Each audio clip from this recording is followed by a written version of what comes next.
By the 1970s, Democrats were still in power, but the Republicans were making steady gains. Conservatism was still the dominant ideology of the time. In 1971, however, scandals would rock Texas politics. That year, the Federal Securities and Exchange Commission began investigating state officials for receiving loans to purchase stock in National Bankers Life Insurance Company. Houston businessman Frank Sharp owned both the banks that loaned the money and the life insurance company. The investigation alleged that the state Speaker of the House, Gus Mutcher, pushed for bills that would exempt Sharp's bank from federal regulation.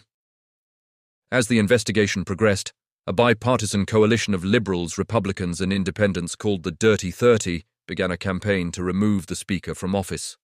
In response, the Speaker attempted to redistrict the state, which would have hurt the re-election prospects of the Dirty 30. A federal court rejected the changes, and by 1975, the Texas House was reorganized to have one member represent each of the 150 districts. The scandal sent shockwaves into the Texas political establishment. Having a single representative per district made the state's elections more competitive. In 1972, Mutcher would be defeated and would be convicted of bribery and conspiracy for the Sharpstown scandal. Both Governor Preston Smith and Lieutenant Governor Ben Barnes suffered a political price. Although they were never formally charged with any crime, neither candidate would be renominated. Republicans would gain seats in the legislature, rising to 17. Although the Republicans were in the ascendancy, the state's politics changed little. Democrat Governor Dolph Briscoe preserved Texas conservatism. The Sharpstown scandal inspired reforms, but little to nothing was accomplished. In 1975, voters overwhelmingly rejected 8 constitutional amendments. By the end of the 1970s, the Sharpstown scandal had largely fizzled out. However, a new one, Watergate, had taken its place and forced Richard Nixon out of office in 1974. It would have lingering political consequences that affected the remaining elections of the decade. In 1976, President Gerald Ford won the Republican nomination and faced Georgia Governor James "Jimmy" Carter. Carter won the general election and carried Texas, the last time a Democrat would win the state in the 20th century. A majority of Texans would vote Republican in every presidential contest from 1980 to 2024. As the decade came to a close, Democrats were beginning to lose statewide elections. In 1978, Briscoe was running for a third term, but his lackadaisical campaigning translated into defeat by the Attorney General, John Hill. The Republicans, though, nominated oilman Bill Clements, who would defeat Hill in the general election, the first Republican governor of Texas since Reconstruction. As the Republicans broke their losing streak in gubernatorial elections, they made gains on the federal level. Senator John Tower would win re-election to his seat, and the number of Republicans in the state legislature grew to 4 senators and 23 House members. Republican electoral success, in general, continued into the 1980s. Ronald Reagan easily won Texas in 1980 and 1984.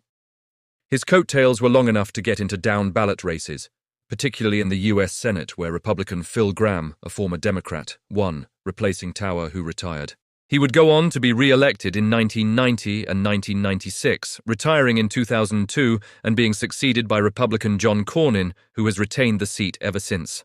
In addition, 10 Texas Republicans won seats in the U.S. Congress, and the number of Republicans in both houses of the Texas legislature totaled 61.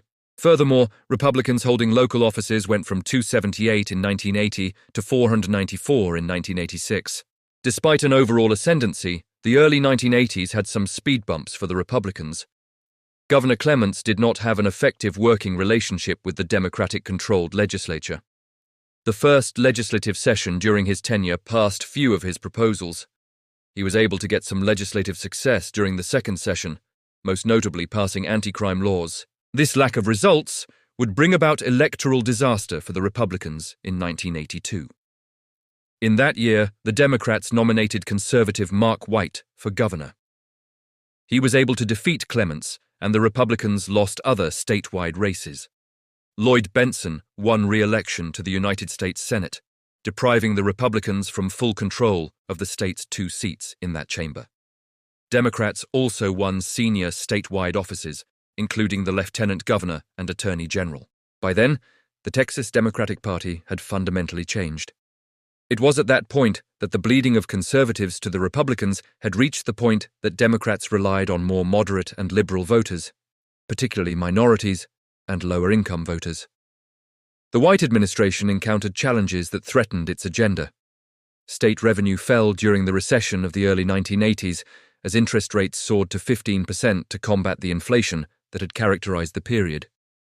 In addition, oil prices collapsed, depriving the state from funds that it had grown accustomed to. White's agenda increased state expenditures to expand the prison system, improve state highways, and increase teacher pay along with education reforms, such as the no pass, no play rule.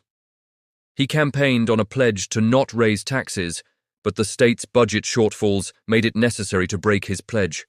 He called the legislature into session in 1986, telling it, "We need a temporary tax increase to save education and build our future.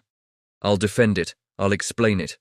And to those who try to blame you for what we do here, tell them we had to do it. Blame me." Republicans renominated William Clements in 1986, and the campaign focused on the economy, White's educational reforms, and reneging on his pledge to not raise taxes. These factors allowed for Clements's return to the Texas governor's mansion. White might have been defeated, but Democrats retained control of other statewide offices. When Clements returned, however, his popularity immediately began to wane. While out of office, Clements chaired the Board of Governors of Southern Methodist University.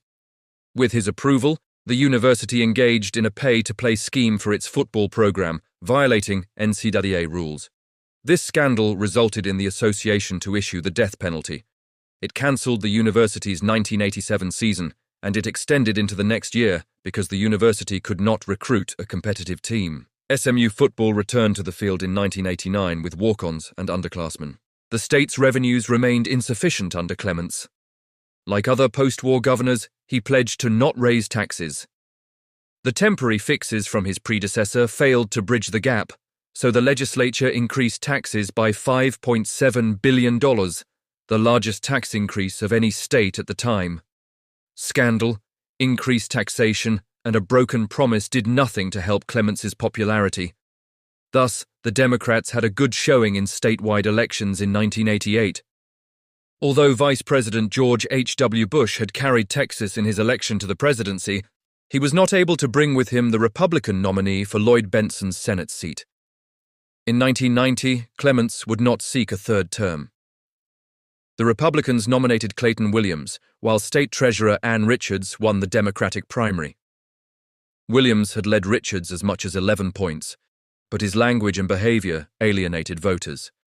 For example, he compared rape to the weather, stating that, if it's inevitable, just relax and enjoy it.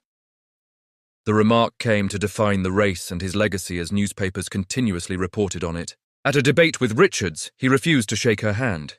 His remarks and behavior combined to enable Richards to win the race by approximately 100,000 votes. Bill Clinton's election to the presidency in 1992 caused a vacancy that Republicans took advantage of. He nominated Lloyd Bentsen as his Secretary of the Treasury, so he had to resign his seat. Republican Kay Bailey Hutchison would prevail in the 1993 special election to succeed Bentsen, the first woman to represent Texas in the Senate.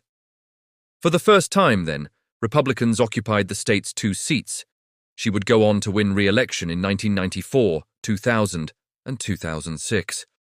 She retired in 2012 and was succeeded by Ted Cruz, continuing the Republicans' hold on the seat. By 1994, the transition from Democrat dominance to Republican was nearly complete. George W. Bush, son of the 41st president, defeated Richards in the gubernatorial election. That year was particularly good for the Republicans nationwide as well. In addition to the Republicans occupying the Texas governorship and both U.S. Senate seats, the GOP won majorities in both houses of the United States Congress, the first time in 40 years. Texas Republicans would also win a majority on the state Supreme Court and pick up 2 congressional seats. However, the Democrats still had a majority in the state legislature. In addition, Bob Bullock, a Democrat, was also re-elected as lieutenant governor. In 1998, though, the transformation was complete. Bush won re-election with a record 68% of the vote and even enjoyed Bullock's endorsement despite the differences in party. In addition, Republicans would win every statewide office, giving them near-complete control of the state's government. In 2000, Bush would go on to win the presidency, and the Republicans won a narrow majority in the state Senate. Democratic control of the state House would end with the election of 2002, giving the Republicans control of that chamber for the first time since Reconstruction. Republican dominance of Texas politics has persisted beyond the first quarter of the 21st century.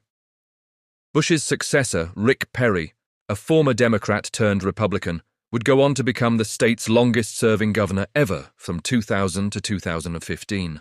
He would be succeeded by Greg Abbott. In 2025, he announced he'd run for a record fourth full term. If successful, he would replace Perry as the state's longest-serving governor. Taken together, the political evolution of Texas from the mid-20th century to the present reveals a long, uneven, and often tumultuous realignment that reshaped the state's identity. What began as internal friction within a once dominant Democratic Party, exposed through ideological battles, factional schisms, and repeated crises of leadership, slowly opened the door for a rising Republican movement that proved increasingly disciplined, well-organized, and ideologically cohesive. As conservatives abandoned the Democratic label, as liberal and moderate factions weakened under the pressure of scandal and demographic change, and as national politics pulled Texans toward new partisan loyalties, the Republican Party steadily positioned itself as the natural home for the state's dominant political culture. By the turn of the 21st century, Republicans had not only broken the Democratic monopoly, but built an enduring governing majority across every level of state politics. The decades-long shift, from shivocrats to modern Republican control, ultimately transformed Texas into one of the strongest GOP strongholds in the nation, a legacy that continues to define its political trajectory in the 21st century.